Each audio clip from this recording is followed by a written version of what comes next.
하나님 말씀 마가복음 10장 45절입니다. 마가복음 10장 45절입니다.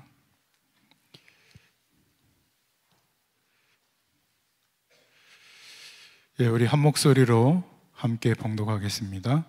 인자가 온 것은 섬김을 받으려 함이 아니라 도리어 섬기려 하고 자기 목숨을 많은 사람의 대속물로 주려 함이니라.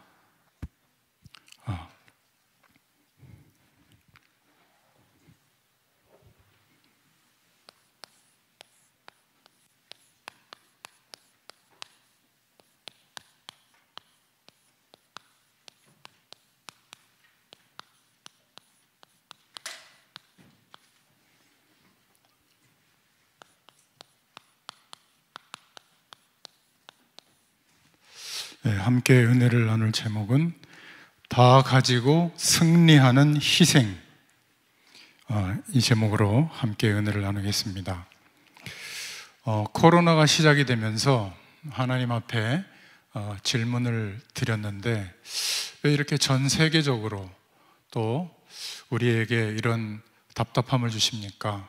그렇게 질문을 했을 때 제게 주신 답은 뭔가 좀 만남도 자제하고 또 열심히 하던 것도 멈출 수밖에 없는 그런 기간 속에서 우리가 알고 이해하고 넘어갔던 복음의 가장 근본적인 부분들을 하나님이 좀 집중할 수 있는 기회를 주시는 게 아닌가, 그런 마음이 들어서 그때 아마 소요리 문답, 108문답을 매주 한 문항씩 현장에서 이렇게 말씀운동 속에서 정리를 했고, 108주가 지났죠. 그리고 성경 66권을 복음의 안경을 끼고 창세기부터 요한계시록까지 매주 한 권씩 읽어나가면서 좀 기도해보자, 이래서 39권 구약을 마치고 지금 복음서를 읽어나가고 있습니다. 그 중에 오늘 말씀을 들고 선 지금 시기가 우리나라의 중요한 명절 한가위 그 주간에 말씀을 심부름하게 됐습니다. 하나님이 우리에게 주시는 말씀이 뭘까? 또 내 자신과 우리 교회와 우리 성도들에게 주시는 하나님의 음성이 뭘까? 그래서 성경 66권은 전부 복음을 말하고 있지만 성경 각 권마다 우리에게 말씀하시는 현장과 말씀하시는 주의 음성이 들어있습니다. 마가복음의 응답을 제가 체험하고 누렸던 그 응답을 함께 나누는 것이 좋겠구나, 이렇게 답을 얻었습니다. 좀 서론으로 생각해 볼 것은,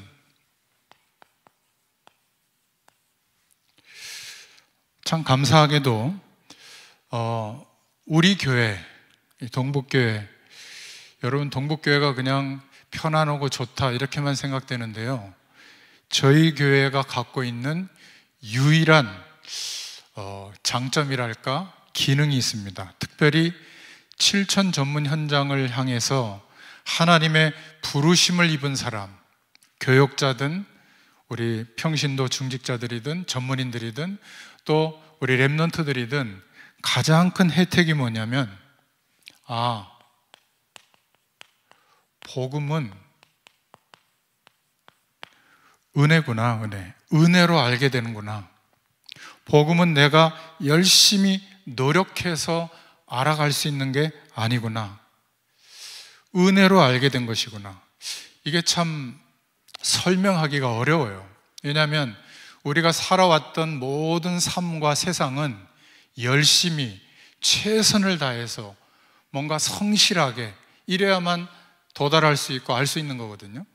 그런데 하나님이 우리에게 알려주시고 체험케 하시는 이 복음의 내용들은 은혜로 알게 된 겁니다. 제가 이것을 인정하기까지 많은 시간이 걸렸는데 저는 100% 지금 동의하고 있습니다. 그래서 제가 현장에서 말씀을 심부름할 때 이 사람들이 왜 안 변할까?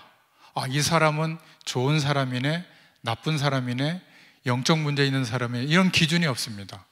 하나님의 주권을 인정하고 하나님이 저와 만나게 하신 이유는 반드시 저와 같이 하나님의 사람으로 세우시려고 이런 만남을 주셨다. 전 이거를 믿고 있습니다. 그래서 그 시간이 올 때까지 믿고 심부름하고 있거든요. 반드시 하나님이 변화시키는 것을 제가 보고 있습니다. 그러니까 예전에는 열심히 현장에 가서 기도하고 말씀 전해주면 사람이 변하는 줄 알았는데 그게 아니라 하나님의 은혜구나. 하나님이 작정하신 그 시간이 되면 변해요. 저럴 수 있을까 싶을 정도로 완전히 변합니다. 오히려 저보다도 더 하나님을 사랑하는 사람으로 바뀌는 것을 제가 보고 난 뒤에는 믿고 기다려주면서 말씀 심부름하거든요. 그러니까 가르치는 입장이 아니라 함께 그 시간이 반드시 있다는 것을 믿고 은혜를 나누고 있습니다. 이런 설명이 좀 참 어려운데요. 우리 교회 강단은 이게 쉽게 설명되어지죠. 내가 잘 믿었더니 깨달아진 것이 아니구나. 하나님이 우리에게 은혜를 주셔서 조금씩 알게 된 거구나. 그래서 이 복음의 은혜를 깨달으면 깨달을수록 우쭐해지는 게 아니라 영적 우월감이 생겨서 다른 사람들을 밑으로 보는 게 아니라 감사가 나옵니다. 어떻게 내가 이것을 알게 됐고 이 어마어마한 사실을 믿을 수 있게 됐을까? 여러분, 복의 근원이시죠? 예, 이게 보통 말이 아닙니다. 사람들은 전부 다 노력해서 최선을 다해서 무언가 이루어지면 그 배경을 가지고 성공했다고 생각하거든요.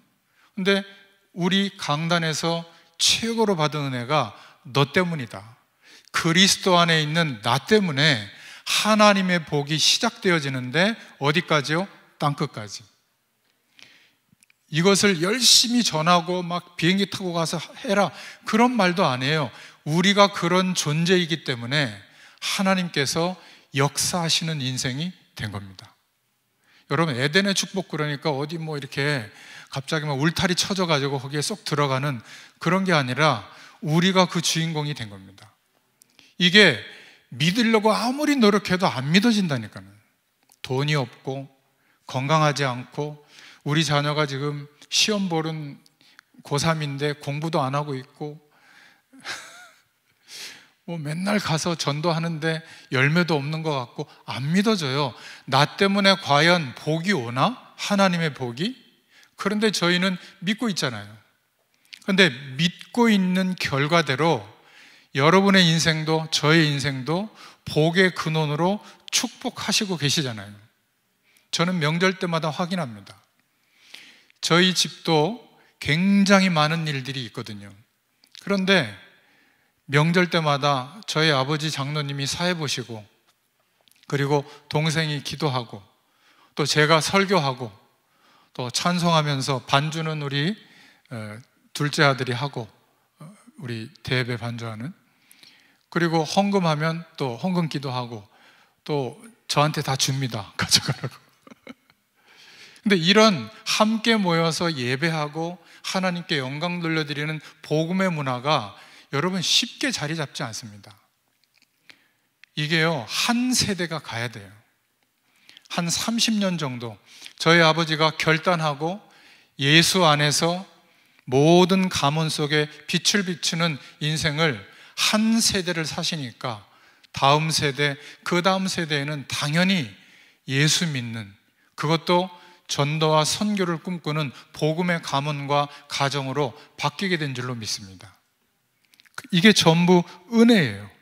그래서 현장에서 말씀 심부름 하다 보면, 특히 문화권의 사람들을 만나보면 똑똑한 사람일수록 늦게 복음이 깨달아지는 것 같아요.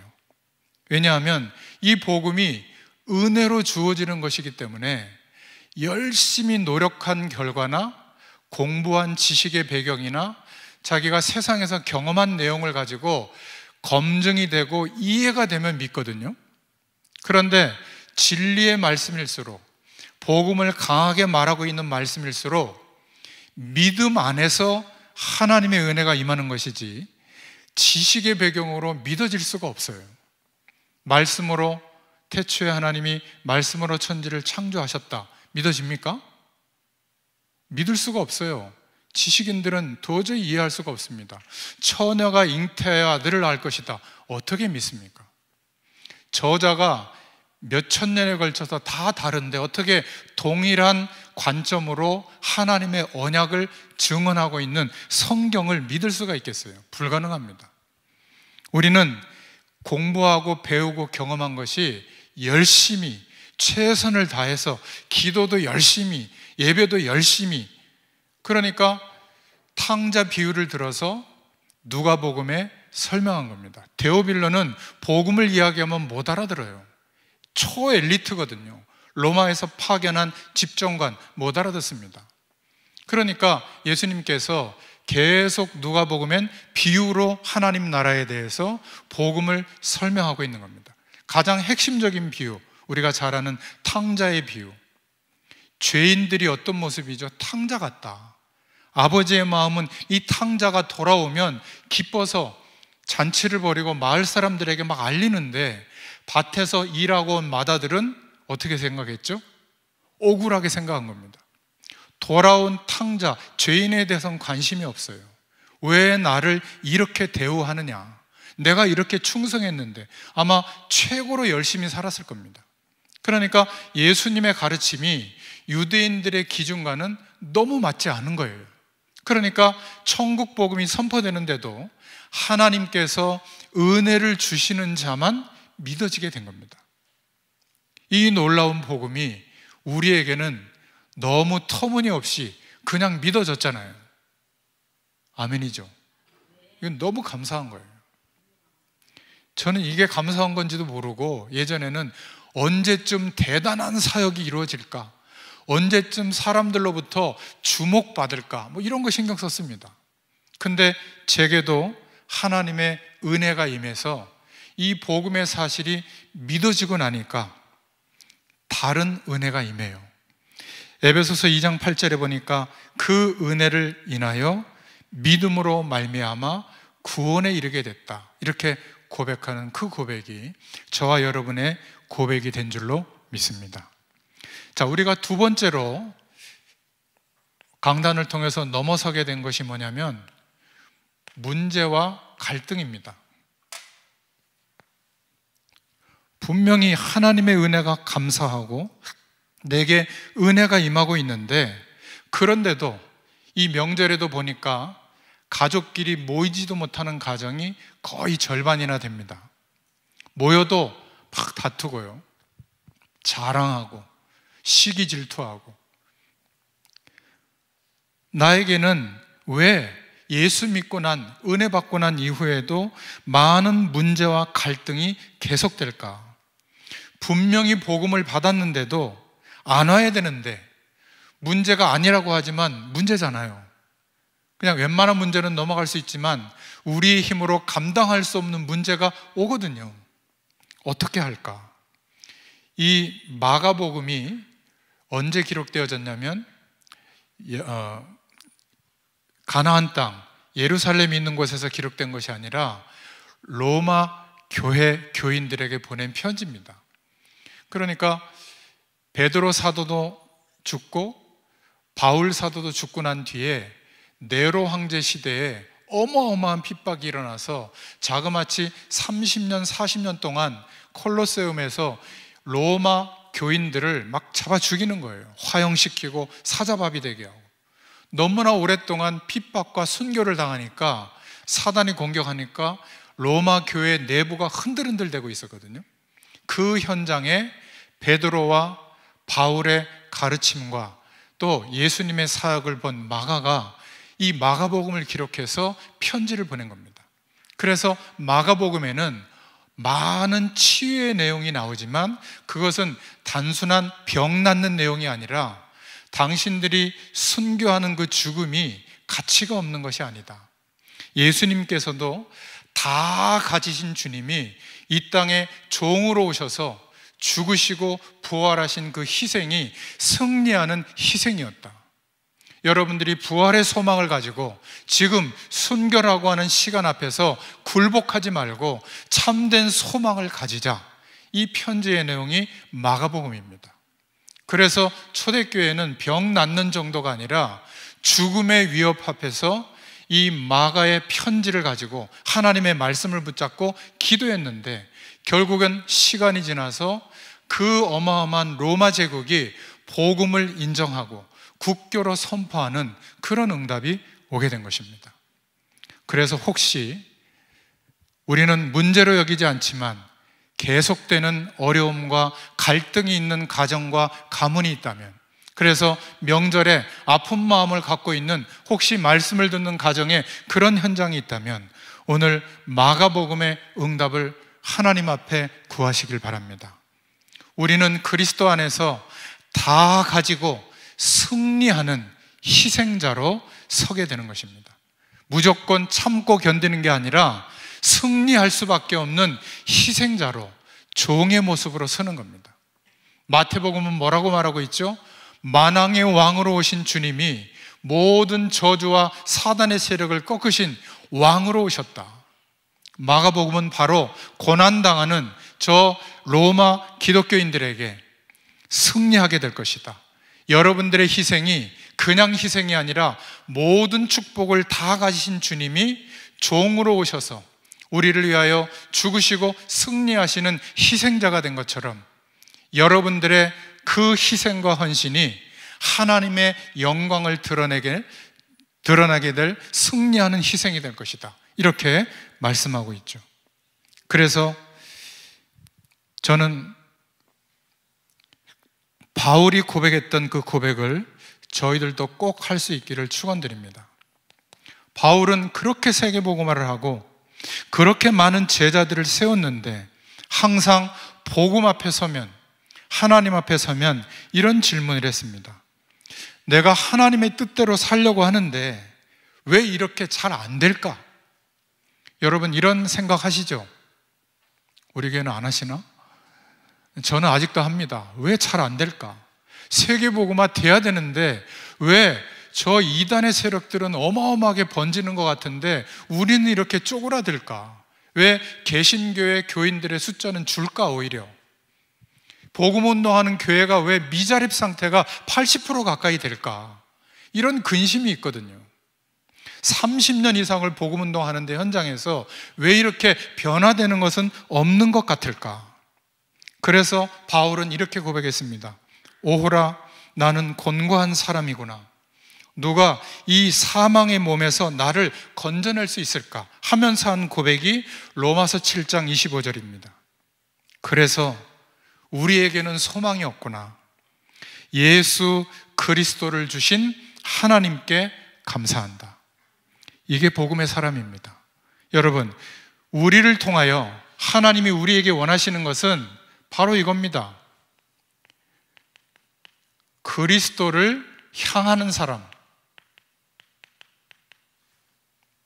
우리를 통해서 말씀을 전하든 간증을 하든 섬기든 우리를 통해서 그 사람이 그리스도를 향하도록 하는 사람, 이 사람이 복음의 사람입니다. 예수님이 우리에게 알리신 제자예요. 그런데 반대의 입장에 있는 사람은 어떤 사람이죠? 나를 주목하게 하는 겁니다.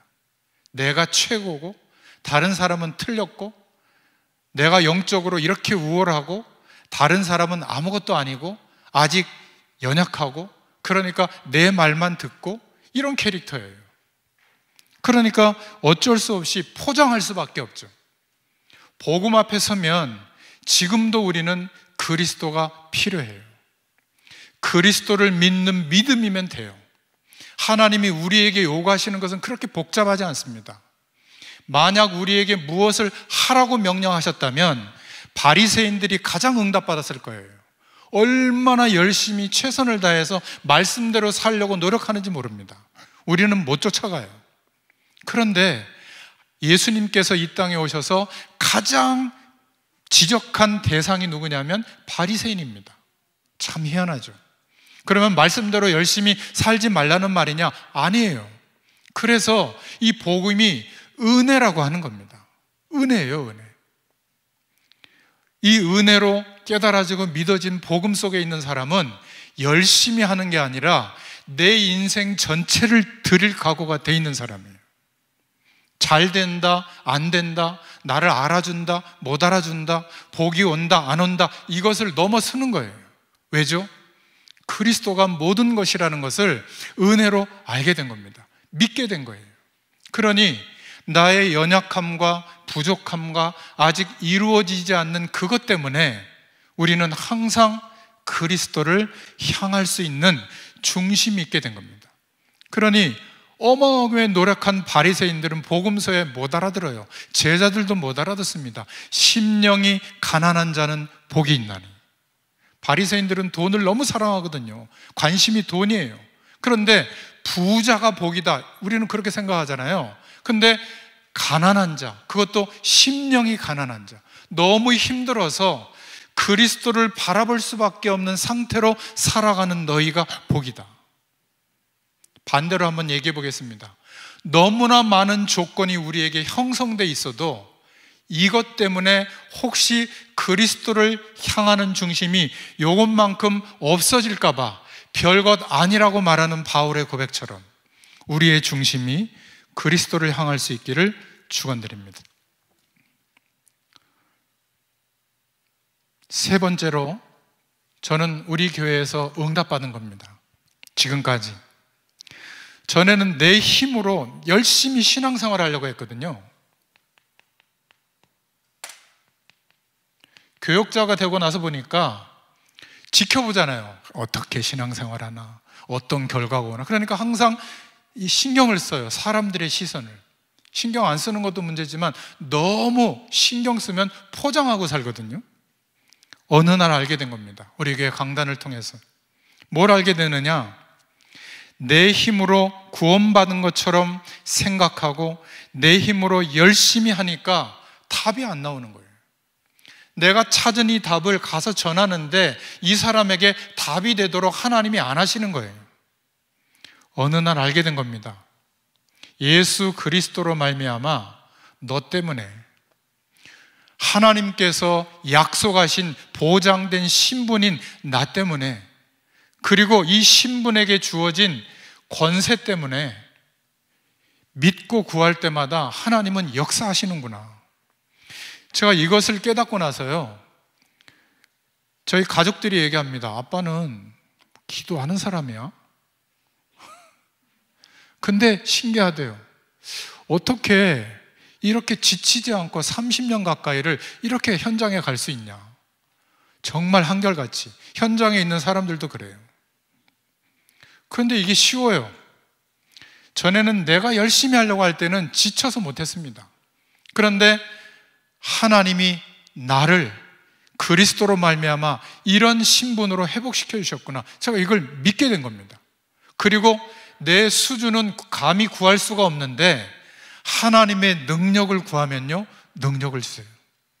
돈을 구하면 돈도 주세요.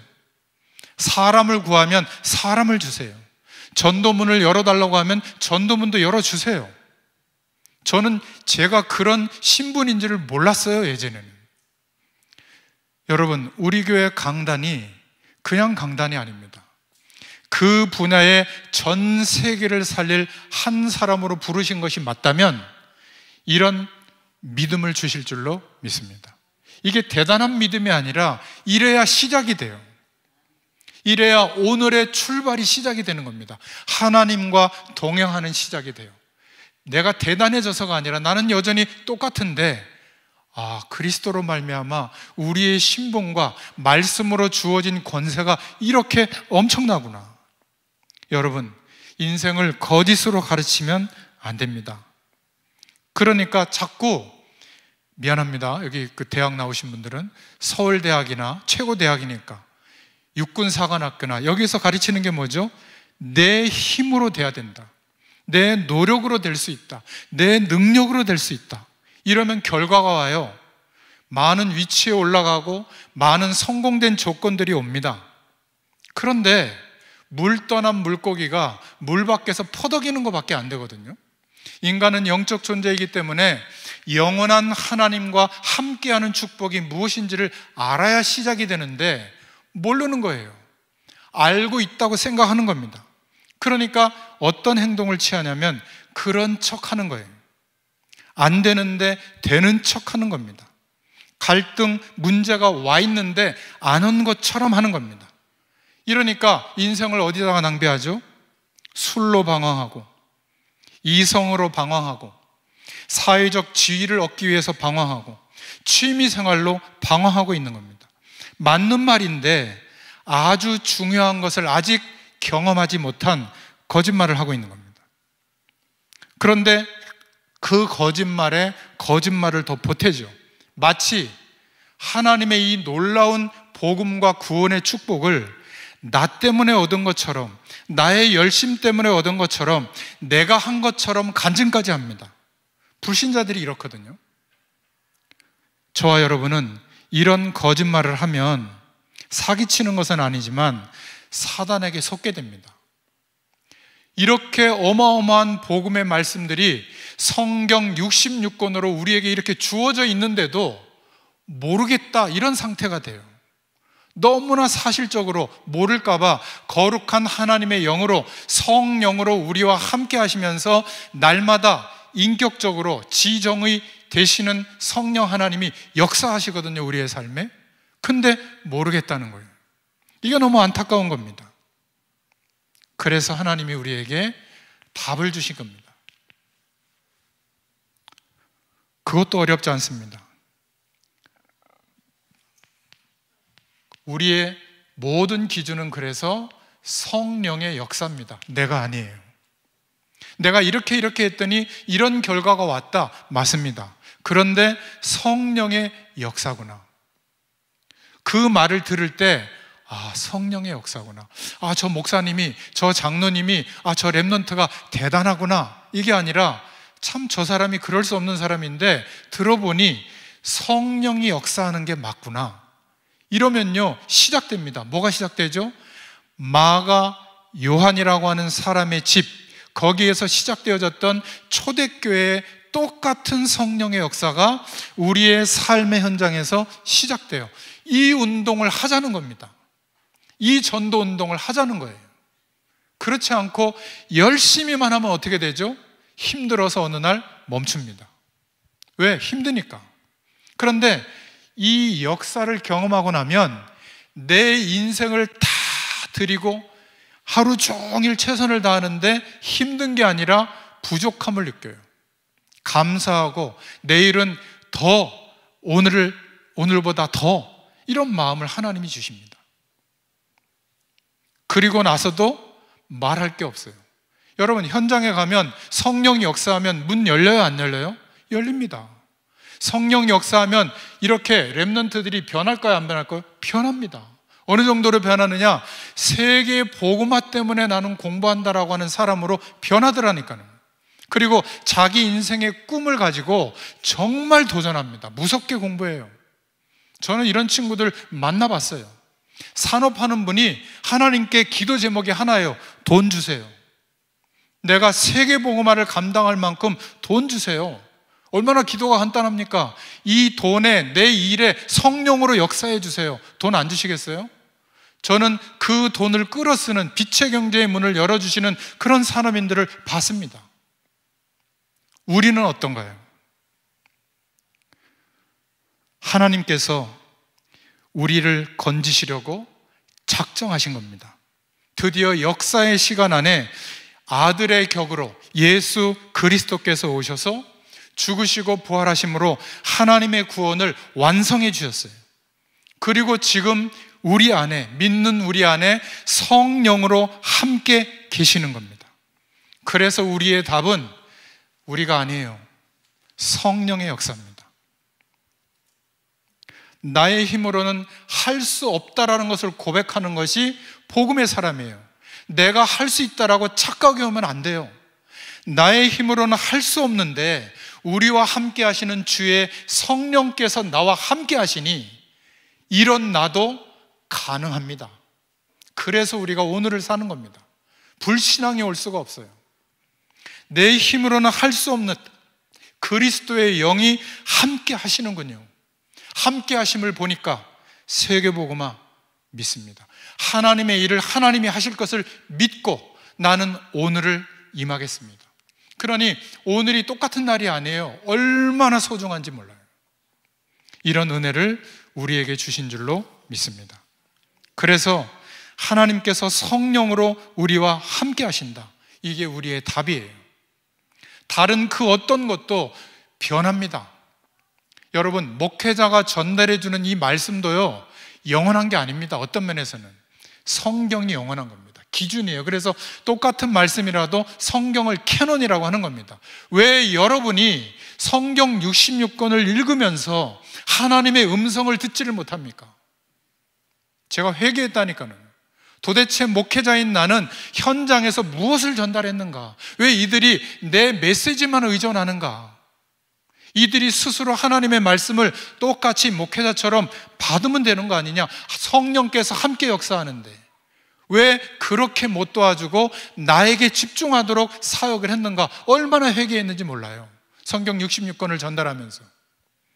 그런데 감사하게도 말씀이 보여요. 말씀이 들려요. 이제 하나님의 음성이 보여요. 이런 현장에 하나님의 일꾼들이 일어나고 있다는 게 얼마나 감사한지 모릅니다. 여러분, 저와 여러분은 절대로 할 수가 없어요. 저와 여러분은 하나님이 가만히 놔두면 반드시 망하는 존재입니다. 구원받아 놓고도 항상 다른 길로 갈 수밖에 없는 존재예요. 인정하십니까? 여러분들은 대단해서 인정 안 할지 몰라도 저는 그래요. 항상 이상한 동기가 들어와요. 무슨 목회에 그런 동기가 들어오는지. 아니라고 하는데도 은근슬쩍 돌아와요.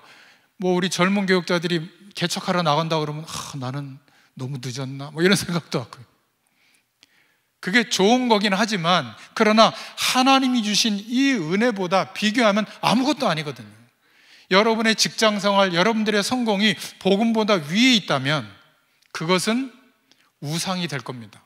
사람들 앞에 그거를 말하는 순간부터 좋은 게 아니라 아주 귀찮은 그런 내용들이 될 겁니다. 증거, 남편이 싫어하고 아내가 싫어하고 자녀들이 싫어할 거예요. 그 내용은. 그런데 우리가 그리스도를 향하고 있으면 나는 부족한데 가족들이 존중해줘요. 가족들이 인정해줘요. 닮고 싶어해요. 가족뿐만이 아니라 우리를 만나는 사람들이 언어로, 말로 얘기하지 않는데 내 삶을 오랫동안 지켜보고 있다가 인정해줘요. 저분은 주님을 바라보는 사람인 것 같다. 여러분, 이때 우리의 말에 권세가 나타나는 겁니다. 별말 하지 않아도요, 그 말에 하나님의 능력과 권세가 나타나는 겁니다. 그래서 전도는 쉬워요. 제자 세우는 것은 쉽습니다. 내가 제자의 응답이 오면 제자는 붙이세요. 이런 은혜를 주시는 줄로 믿습니다. 그래서 성경 66권을 쭉 읽어보시면 아브라함부터 15대에 이르기까지 계속 가나안 땅으로 가라. 왜죠? 지구상의 가장 중간 지점, 거기에 메시아를 보낼 땅이기 때문에 너희들은 내가 택했으니 거기에 가서 정착해서 살면서 메시아 오심을 전해라. 그런데요, 15대가 지날 때까지 아브라함부터 한 번도 안 전해요. 왜 그런 줄 아세요? 자기의 틀에 갇혀 있는 겁니다. 이스라엘 백성들의 틀, 그 틀이 뭔지 아세요? 이 하나님은, 여호와 하나님은 우리 민족만을 위한 하나님이고 다른 민족은 멸망시키는 하나님이다, 이렇게 생각한 거예요. 그러니 메시아 오실 것을 전하라고 한다고 해서 전하겠습니까? 안 전하는 거예요. 결국 2000년의 역사 동안 침략당하고 포로로 끌려가고 나라가 망하는데도 안 전해요. 포로로 돌아올 즈음에 계속 선지자들을 보내잖아요. 선지서들을 보면, 우리 구약성경 후반부에 보면 선지자들을 그렇게 보내는데 다 잡아 죽입니다. 그러면서도 안 들어요. 참 희한하지 않습니까? 여러분, 이게 이스라엘이 아니라 우리인지도 몰라요. 내가 먹고 살 형편이 되면, 우리 자녀 시집장가 보내고 나면, 내가 좀 건강해지고 나면 그때는 하나님이 부르십니다. 부자 되고 나면 그때는 저 하와이 가 계실 거예요. 지금 여기 안 계실 거예요. 저 어디 스위스 같은 데 가시고 말이지. 그럴 겁니다. 또 그런 분들하고 또 어울려야죠. 오늘 하나님이 나를 부르신 이유 앞에 설 수 있는 사람은 바로 복음의 은혜 속에 있는 사람인 줄로 믿습니다. 결국 말라기 이후에 마태복음이 기록될 때까지 400년 동안 말씀이 끊어진 시대가 옵니다. 그런데 하나님이 침묵하신 게 아니라 그때 무슨 일을 하셨죠? 더 이상 이 이스라엘 민족에게 맡겨둬서는 안 되겠구나 해서 하나님이 역사에 개입해가지고 헬라 나라를 일으키고 헬라어를 알렉산더 대왕이 헬라어로 성경을 번역합니다. 자기는 읽어보지도 못하고 죽어요. 그리고 로마가 일어나서 그 당시 세계를 정복합니다. 그리고는 로마로 향하는 길을 다 뚫어놔요. 이제 초대교회의 성령이 임하고 난 뒤에 주님의 마지막 명령, 모든 민족에게, 만민에게 가라고 하는 그 약속을 붙잡고 마음 먹으면 갈 수 있도록 언어도 통일하고 길도 뚫어놓으신 거예요. 이게 하나님의 일입니다. 지금은요, 마음만 먹으면 비대면으로 얼마든지 제자 사역 가능합니다. 중요한 것은 성령이 역사하고 있냐 아니냐예요. 나의 마음과 중심이 성령으로 역사해 달라고 하는 중심이 있는, 아니면 아직도 우리 자녀, 아직도 좋은 대학, 아직도 좋은 배우자, 좋은 어떤 가정 꾸미는 거 나쁜 건 아닙니다. 그런데 우리의 생각이 거기에 머무는 동안 안타깝지 않습니까? 현장은 흑암 세력에게 완전히 장악당하고 있습니다. 그래서 로마의 현장을 바라본 마가가 이렇게 설명한 겁니다. 모든 답을 가지시고 종으로 오신 그리스도를 선포하고 있는 겁니다. 우리가 왕권을 가지고 있지만 우리의 삶과 특히 가정과 가문을 향해서, 후대들을 향해서는 종의 모습으로, 그런데 무조건 종이 아니라 모든 답을 가진 승리하는 희생자로 서라. 이게 마가복음의 하나님의 음성인 줄로 믿습니다. 그래서 기독교는 희생하는 종교입니다. 그냥 희생이 아니라 다 가지고 있기 때문에 승리하는 희생입니다. 근데 대부분 거꾸로 알고 있어요. 된다, 안 된다, 이렇게 하면 된다. 무엇이 안 됩니까? 그리스도로 말미암아 모든 만물이 통일되게 하셨고 이제는 하나님이 함께 하시는 영원한 축복을 우리가 누릴 수 있게 됐는데 뭐가 안 되고 됩니까? 내가 이겨야 되고 내가 높아져야 되고 그래서 싸워야 되고 경쟁에서 이길 수 있도록 해달라고 아직도 기도하고 있습니까? 복음이 아닙니다. 그거는 적극적 사고방식이에요. 세상의 적극적 사고방식과 복음의 결과는 완전히 다른 겁니다. 그래서 바리새인들이 복음을 면전에서 들었는데 절대 이해를 못한 겁니다. 은혜로 되는 거거든요. 아니, 아침부터 열심히 나와서 밤까지 일한 품삯이 더 많아야죠. 저녁에 온 일꾼의 품삯이 똑같아요. 그러면서 예수님이 뭐라고 얘기했죠? 못 알아들으니까 비유로 천국이 이와 같으니라. 저처럼 모태신앙으로 자라서 하나님의 은혜를 경험하는 사람이나 오늘 예수 영접하고 하나님의 구원이 임한 그 구원이나 질량이 똑같아요. 여러분 이거 믿으셔야 됩니다. 그래서 우리가 전하는 현장의 사람들에게 영적으로 어리다고 여기지 말고 하나님이 역사하셔서 성령의 역사가 시작이 되면 우리보다 나을 수 있다. 이런 가능성으로 한번 말씀 운동 해보세요. 제자들이 막 세워집니다. 그래서 마가복음은 바로 이 부분을 말하는 겁니다. 너희들이 순교하고 핍박당하고 고난당하는 것 같지만 아니다. 예수님께서 다 가지고 승리하신 희생으로 종으로 오셔서 우리를 구원해 주셨는데 우리가 이 구원의 소망을 가지면 순교하는 그것이 승리하는 거다. 값진 희생이다. 그냥 위로가 아니라 정말 초대교회, 특히 로마 교회 성도들은 이 마가복음의 말씀 하나를 붙잡고 승리한 겁니다. 결국 로마가 복음화되어졌죠. 우리는 이미 다 가지고 있습니다. 예수님의 모습을 따라 다 그리스도 안에서 가지고 승리하는, 그래서 우리의 모습은 종의 모습을 띠는 겁니다. 예수님께서 마지막 제자들에게 모든 것을 다 알리시고 난 뒤에 마지막 발 씻겨주는 종의 모습으로 가라. 이게 우리의 자세인 줄로 믿습니다. 여러분, 가정에서, 가문에서 저 지옥 갈 남편, 지옥 갈 아들, 지옥 갈 저 부모님 이렇게 생각하고 대해보세요. 그러면 나는 영적으로 우월하고 저 사람들은 아래로 보거든요. 맞아요. 근데 그러면 영적으로 사단이 틈탑니다. 그게 맞지만, 우리에게 왕권이 있지만 우리는 모든 답을 가지고 승리하는 희생자로 서야 될 줄로 믿습니다. 그러면 어떻게 되는 줄 아세요? 치유가 일어나요. 하나님의 능력이 나타납니다. 신기해요. 특히 가정에서는 말로 안 되잖아요. 자녀들에게 이렇게 해라 저렇게 해라, 아닙니다.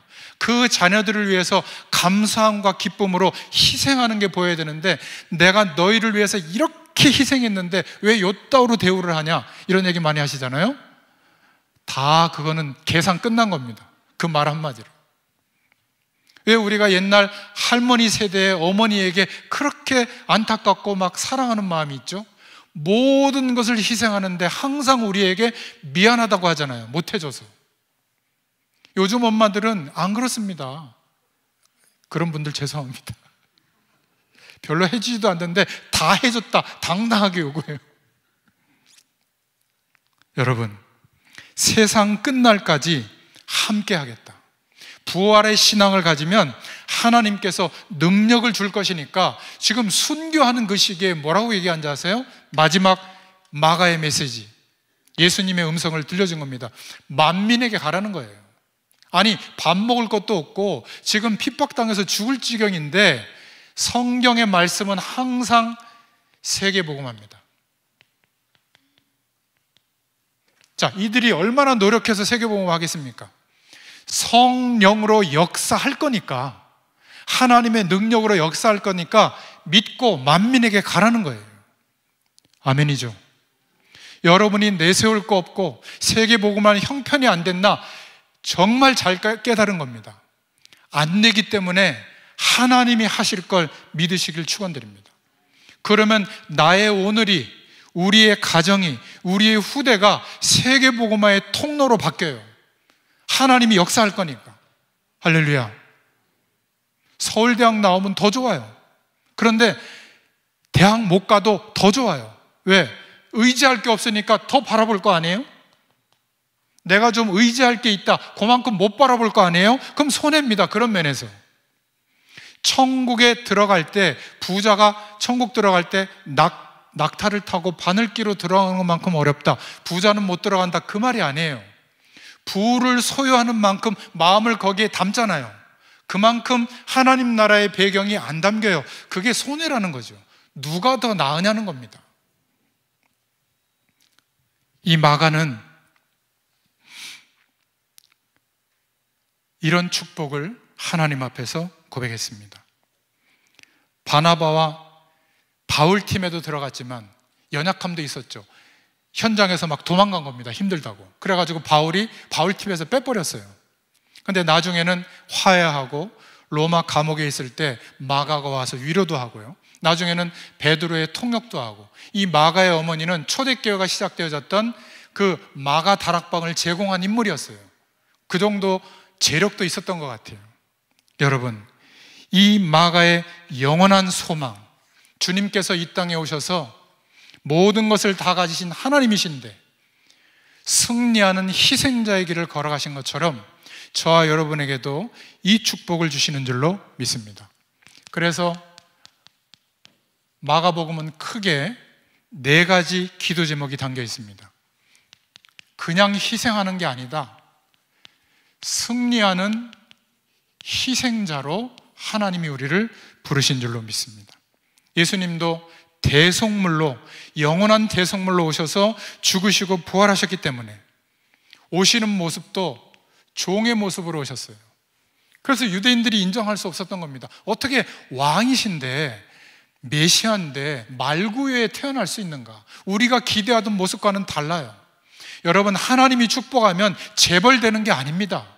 하나님이 축복하시면 성령이 역사하는 게 우리의 답이에요. 어떤 모습으로요? 지금 모습 그대로 있어도 돼요. 성령으로 역사하십니다. 그래서 우리에게 하나님이 함께 하심이 나타나는 거예요.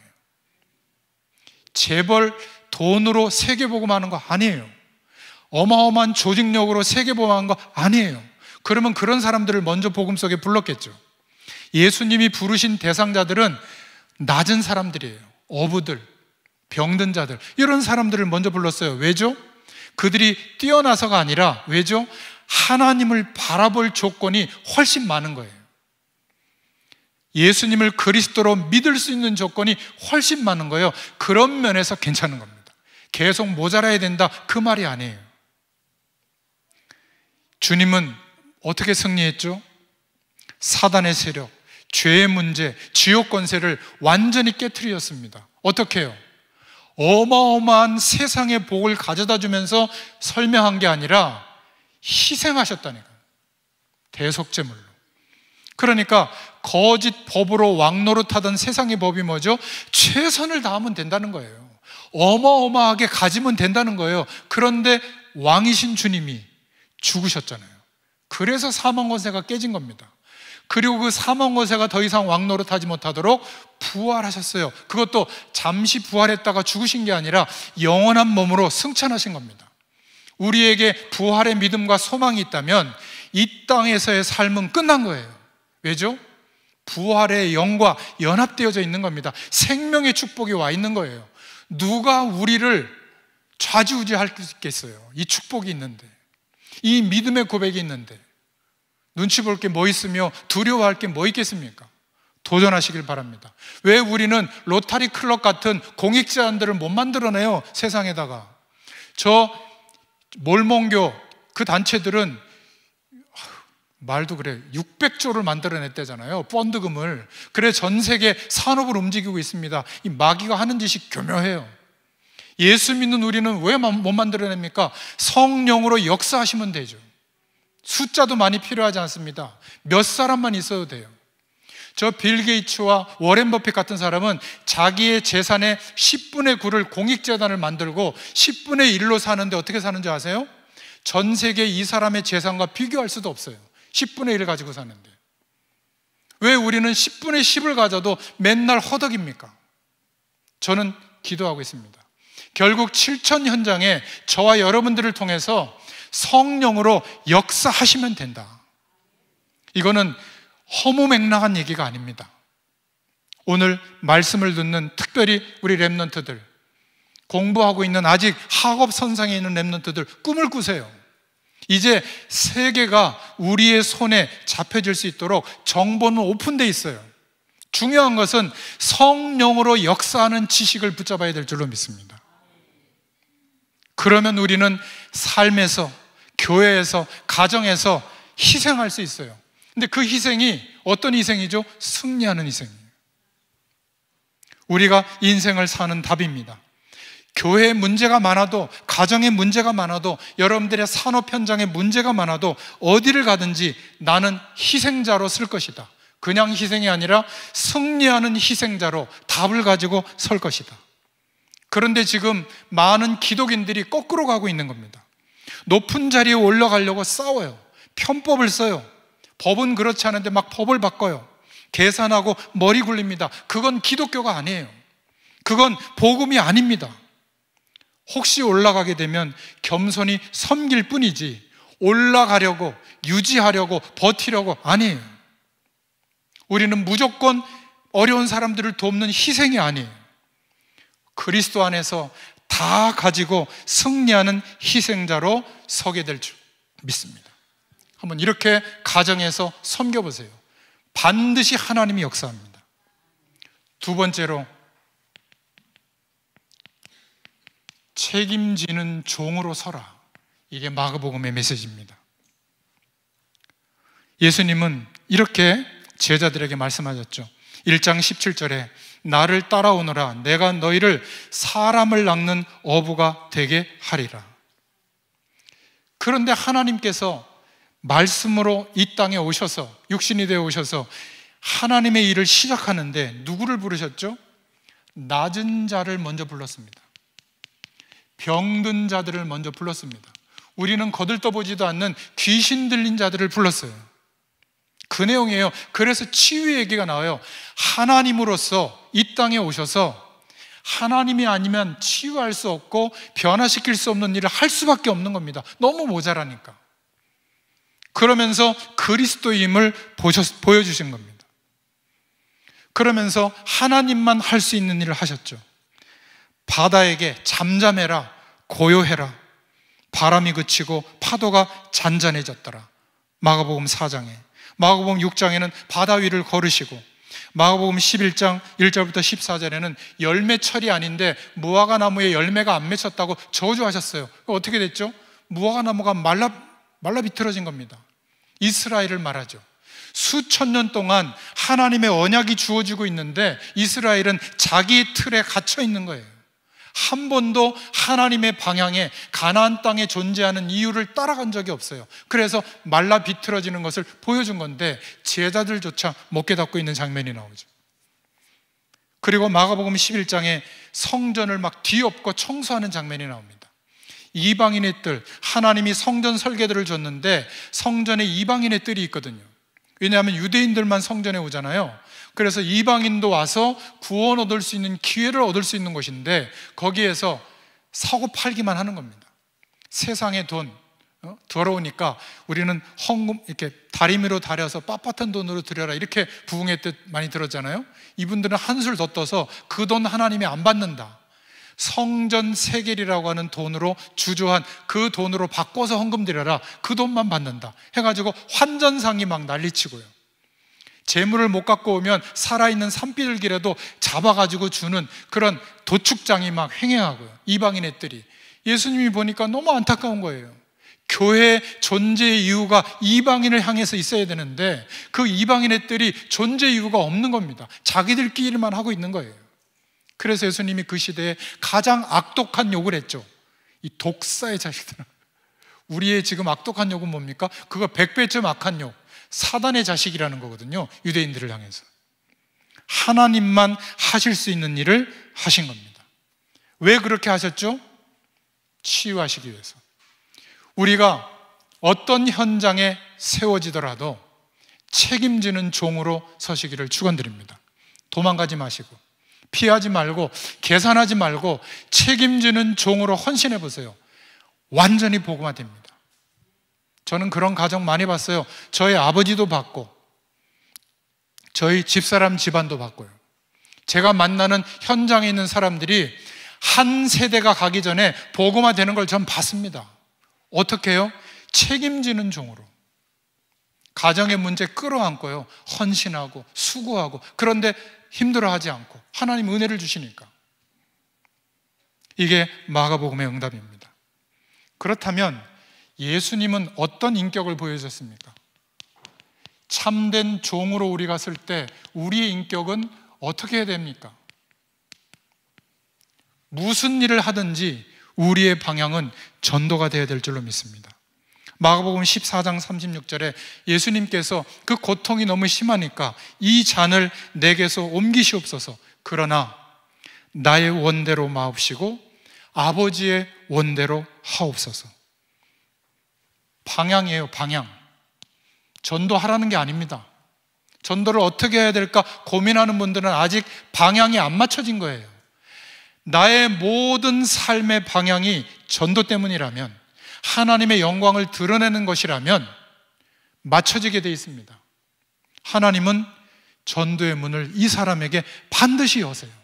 그냥 전도할 사람을 붙여주는 게 아니라 전도의 문이 열립니다. 그 뒤에 계속되는 문이 열려요. 여러분, 말씀 운동은 거기다가 펴는 겁니다. 전도의 문에다가. 하나님이 열어주시는 그 문에다가 펴는 거예요. 그러면 또 다른 다락방이 계속 확산됩니다. 말씀 운동은 끝이 없어요. 이것을 한 번만이라도 경험한 사람은 이게 제일 재밌어요, 살아가는데. 에이, 목사님이니까 그렇죠. 아니에요. 목회자라도 이거 재미없는 사람 많습니다. 그런데 이것을 경험해 보면 24시간 이 축복을 향해서 달려가게 돼 있어요.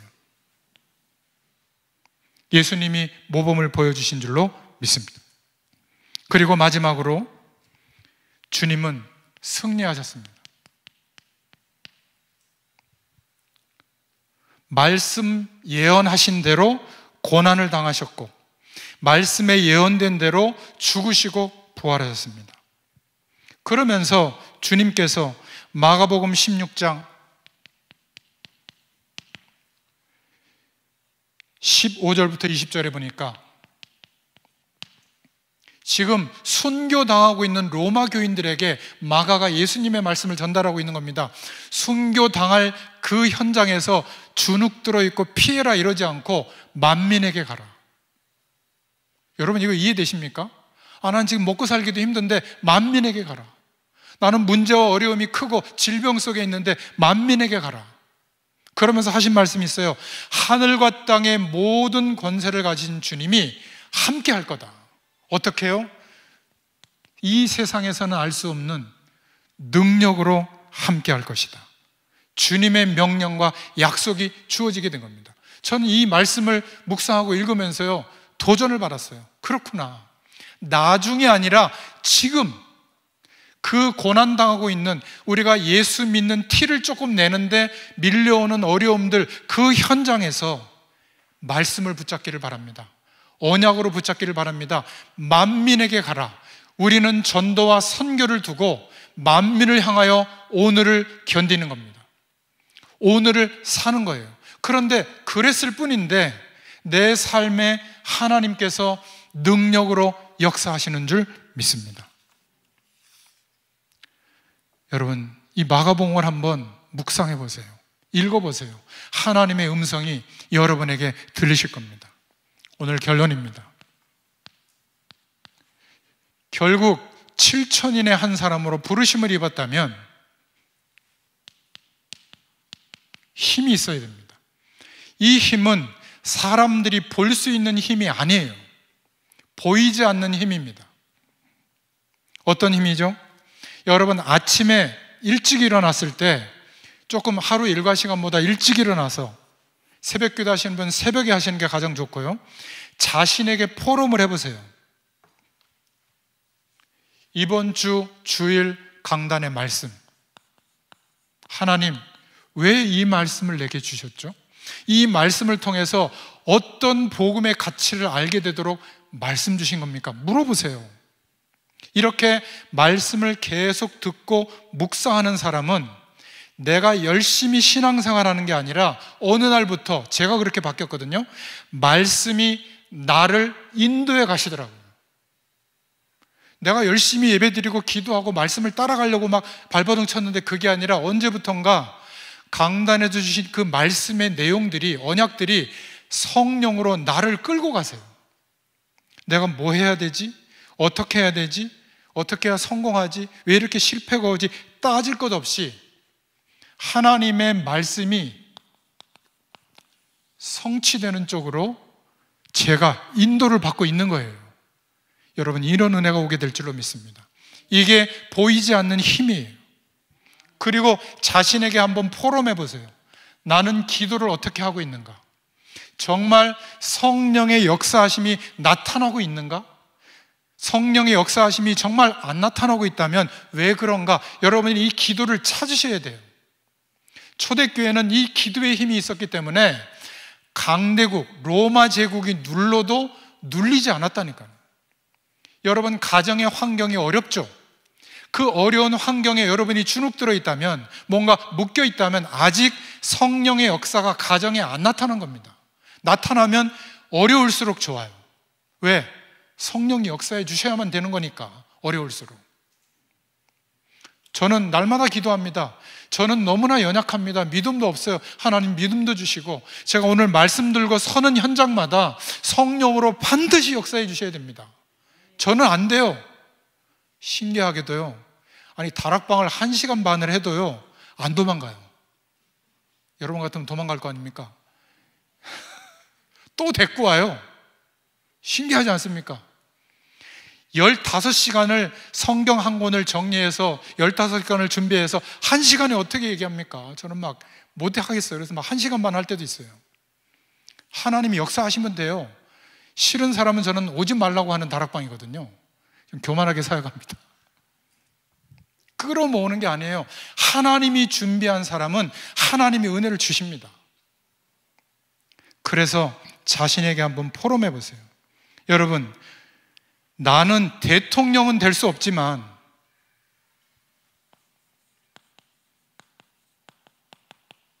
약속하셨습니다. 영적 서밋은 될 수 있어요. 우리의 모든 현장에 영적으로 서밋으로 설 수 있는 겁니다. 하나님의 약속이에요. 나는 재벌이 돼가지고 세계복음하기는 정말 어렵지만 영적 서밋이 되어서 성령으로 역사하는 길을 따라 세계복음화 할 수 있는 사람이에요. 우리는 이런 축복을 받은 줄로 믿습니다. 예수님이 누가복음 2장 52절에 예수님의 성장 과정이 유일하게 나오죠. 키가 자라고 지혜가 자라고 하나님과 사람 앞에서 사랑스러워 가시더라. 건강에 대한 축복도 우리가 알아야 됩니다. 지식적으로도 성장해야 됩니다. 세상적으로도 세상 사람과 담 쌓고 저것들은 죽일 놈이 아니라 그들과도 소통이 되는 객관성이 있어야 됩니다. 그러나 두루두루 잘 지내는 게 사회성이 좋은 게 아니죠. 어떤 사회성을 말하죠? 진리와 비진리가 겨룰 때가 있어요. 선택해야 될 때가 있어요. 그때는 여러분 어떻게 해야 됩니까? 죽을지언정, 불이익이 올지언정 우리는 진리를 선택해야 될 줄로 믿습니다. 자녀들이 부모를 보는데 그 결정적인 진리와 비진리가 대립할 때 비진리를 선택하는 거예요. 공부 잘해야 돼. 그 사람 안 돼. 좋은 사람 만나야 돼. 성공해야 돼. 비진리를 선택하는 거예요. 내가 모자란 위치에 시행착오를 겪을 때 진리를 선택하도록 도와줘야 되잖아요. 너 더 망가져도 괜찮아. 왜 그런 줄 알아? 하나님이 너를 인도하고 있기 때문에 그래. 엄마는 그거 믿어. 너 안 믿어. 이거 말해줘야죠. 시험 잘 봐도 되지만 못 봐도 돼. 상관없어. 공부 못하라는 얘기가 아니야. 하나님이 너를 인도할 거야. 난 이걸 믿어. 저희 목사님이 저희들을 키운 게 이거예요. 나는 여러분들을 안 믿는다. 나는 하나님을 믿는다. 여러분들을, 주의 종들을, 사무엘을 하나님이 세우실 것을 믿고 있다. 그 믿음대로 되고 있잖아요. 여러분 믿음대로 이 자리에 지금 앉아 있는 겁니다. 그렇지 않고 맨날 어느 교회처럼 보고서 작성해가지고 맨날 몇 % 늘었냐 안 늘었냐 남의 구역 거 막 인원 꼬다가 막 보고하고 그러더라고요. 보너스 주고 막 무슨 저 보험업체입니까? 뭐 그것도 이유가 있겠죠. 목회적으로 저희 교회는 그런 교회가 아닙니다. 그런데 하나님이 역사하시면 어떻게 되죠? 그 한 사람 뒤에 1000명이 아니라 10,000명이 아니라 한 시대가 움직이게 되는 줄로 믿습니다. 여러분이 이거를 볼 수 있어야 돼요. 제가 너무 답답해서 우리 목사님이 여기서 그냥 강단에서 허언증에 걸려서 막 하나님이 하신다고 나 혼자라도 된다고, 그게 사실이에요. 그 믿음이 우리에게도 와야 될 줄로 믿습니다. 우리의 가정 가문요, 그래서 붙여주신 거예요. 그런 복잡한 문제를 주신 거예요. 그리스도를 향하도록 이런 은혜를 주실 줄로 믿습니다. 아무리 육체적으로, 지식적으로, 사회적으로 성장을 해도 영적 성장이 안 되면 망가집니다. 다른 것이 부족해도 영적으로 이런 믿음과 은혜가 있잖아요. 그러면 유지하고 극복하고 승리하게 될 줄로 믿습니다. 이게 우리에게 보이지 않는 힘이에요. 그래서 우리는 왕권을 가졌지만 종의 모습으로 모든 현장에 갈 수 있기를 축원드립니다. 반드시 문제와 시험과 갈등 속에 현장이 있거든요. 하나님의 큰 계획이 지금 와 있는데 현장은 전부 위기 가운데 포장돼 있어요. 하나님이 그렇게 보이게 해놓은 겁니다. 이 성령의 능력이 임하지 않고는 변화가 일어나지 않도록, 답이 되지 않도록 그렇게 딱 짜놓으셨어요. 그런데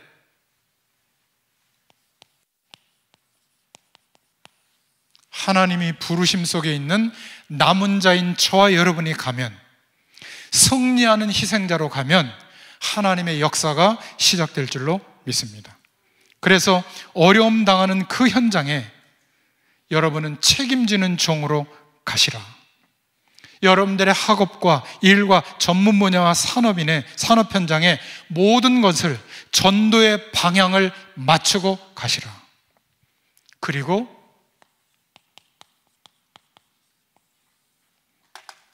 하나님은 우리에게 승리할 수밖에 없도록 유일성의 축복을 주시는 줄로 믿습니다. 어떤 유일성이요? 만민에게 갈 수 있는 유일성. 매일 찾아보세요. 이게 합쳐져서 어느 날 만민에게 갈 수 있는 유일성, 큰 유일성의 응답이 우리의 삶과 현장에 오게 되는 줄로 믿습니다. 이 응답을 가지고 예배 때 오세요. 그럼 어떻게 되는 줄 아세요? 예배는 응답이에요. 하나님의 음성이 쏟아져요. 어떤 때는요, 제가 목사님한테 그렇게 말씀드렸더니, 목사님, 너무 메시지 분량이 큽니다. 성도들이 이거 알아듣겠습니까? 더 기가 막힌 말씀하세요. 임 목사 믿음이 없구만.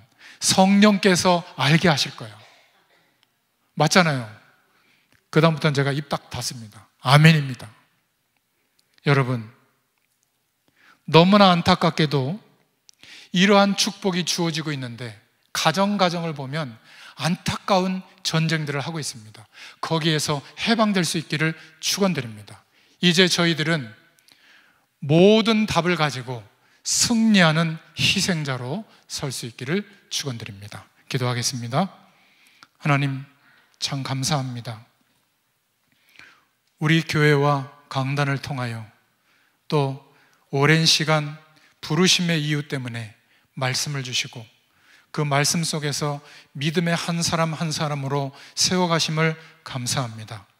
우리의 가정과 가문과 민족을 바라보며 이 시대를 바라보며 로마 교회를 향하여 마가가 하나님의 말씀을 증거한 이 마가복음의 응답이 우리의 응답이 되게 하여 주시옵소서.